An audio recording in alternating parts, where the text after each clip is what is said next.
When it comes to figuring out what's happening in the real estate market, you have to be careful with what type of data you're getting, where you're getting it from, and what data you're actually looking at. In this video, I'm going to give you some information that came directly from Forbes, which is a relatively well-known news site that is, relatively respected as well. I'd say most people, kind of value what they have here. I'm not saying you necessarily agree with it or not, but they're very well known and they have a pretty big pull in the world of, putting out news articles and whatnot. So I'm going to cover some information that they've put out about the Utah housing market. I'm going to corroborate it versus some of the information that I'm seeing directly from the MLS. And the thing that I want to say with this video is, look, guys, regardless of where you're getting the data out there about the housing market, you need to make sure you're looking at multiple sources because not everybody is going to have the same information. And I'm going to prove that to you here today. For the sake of this video, I'd even say everything that I talk about here on this channel, you should probably go out there and test it against some other data that you're finding from other websites, other videos, or just other sources, and just make sure that it's actually information that you can kind of take, and you can just kind of take that and see what the overall trend is when it comes to that information. Now, as we jump into this, guys, as always, if you're looking at buying or selling real estate here in the state of Utah, make sure to reach out to me. My team and I service the entire state, and we'd love to talk to you about your real estate goals,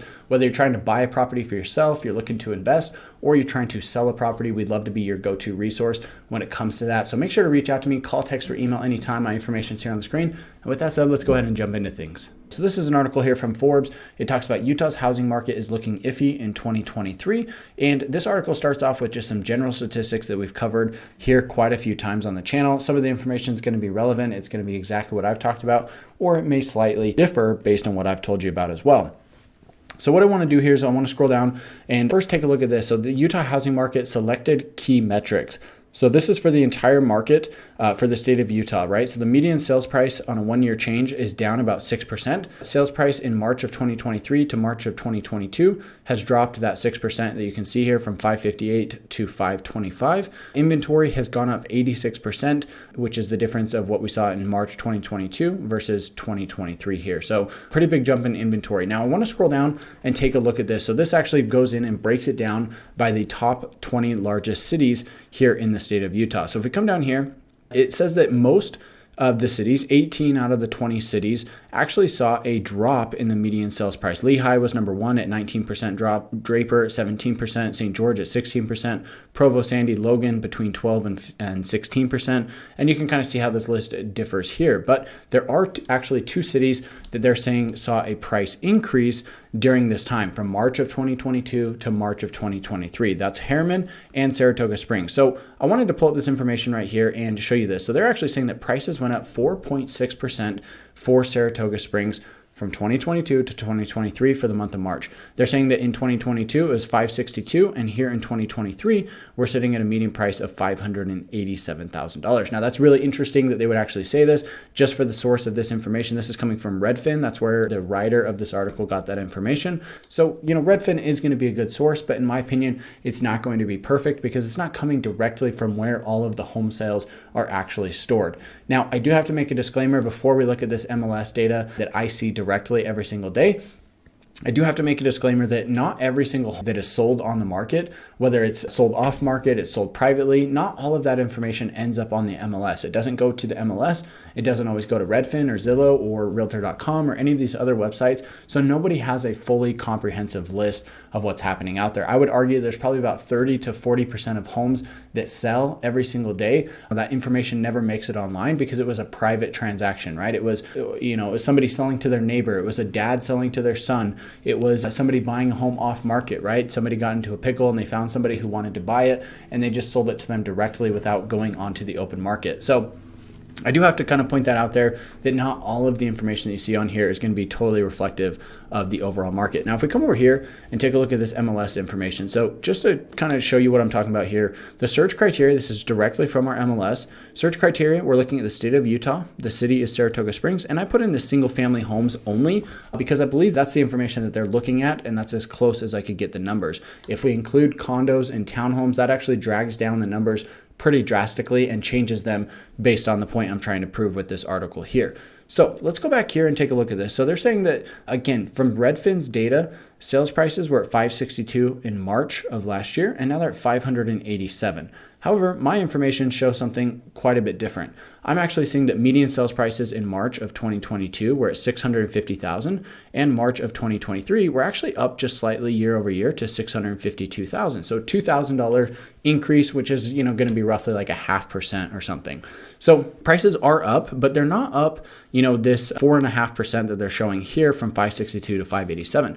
The other thing that's interesting is that although prices are up year over year, they're actually down from the all-time high. So it really kind of depends on when you purchased your home. If you're trying to compare, hey, I bought my home a year ago, I wonder what it's worth today, using this median sales price info can be a good way to gauge that, but you really have to take into account what is actually happening on when prices topped out, right? If you continue April, May, June, you can see we actually hit these all-time highs here in July and August of last year at 700,000 and 714, and we've now come down drastically from that. So if you look year over year, yes, it does look like prices have gone up slightly, but if you're looking at a month, from the all-time high, prices are going to be down substantially, right? If we take 652 and divide it by 714, that gives us 91.3%. So that means that prices have come down almost 9% from the all-time high for the city of Saratoga Springs. So you really have to be careful what information you're looking at. You really have to get a couple different sources, talk to a couple different people to figure out what this actually looks like.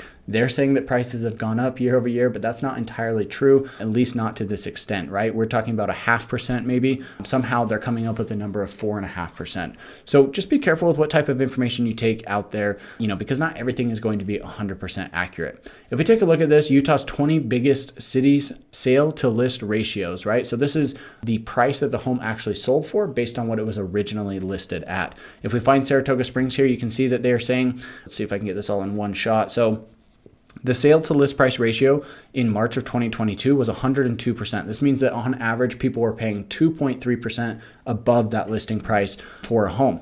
If we look at March of 2023, they're saying that it was 98.9%, which means on average, homes were being negotiated down about 1% off of the asking price. So if you had $1 million home, you negotiate 1% off of that. That means that that home is going to sell for roughly $990,000.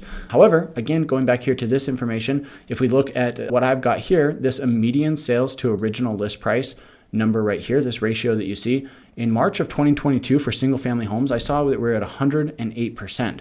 Now we're sitting at 97%. So for the information that I'm seeing here, this number was actually much higher, about 6% higher than what this article is posting here. And it's now actually about 3% lower than what they're posting for Saratoga Springs. Even if we go back here, let's modify this search and actually add in, condos, townhomes, twin homes. We'll just kind of include everything. This is not going to include commercial properties or apartment buildings or anything like that.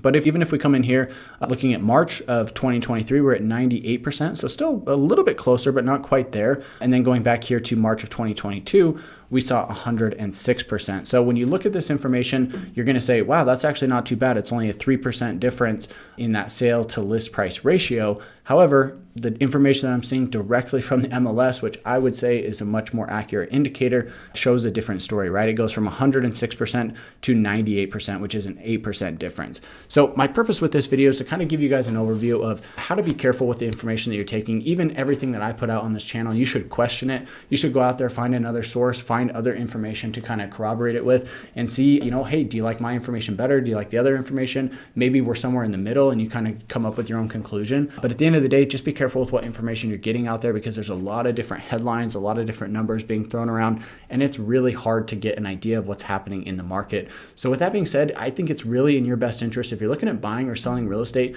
to talk to somebody who's a professional. Call me, text me, email me anytime. I absolutely love hearing from you guys. I've helped people from all across the world relocate here, as well as local people buy and sell real estate. And I'd love to chat with you about that opportunity as well. Even if we don't get the chance to work together, that's totally fine. Go talk to your real estate professional, see what they say, and really get a good feel for what's happening in the market. With that being said, guys, thanks for watching. Catch you in the next one.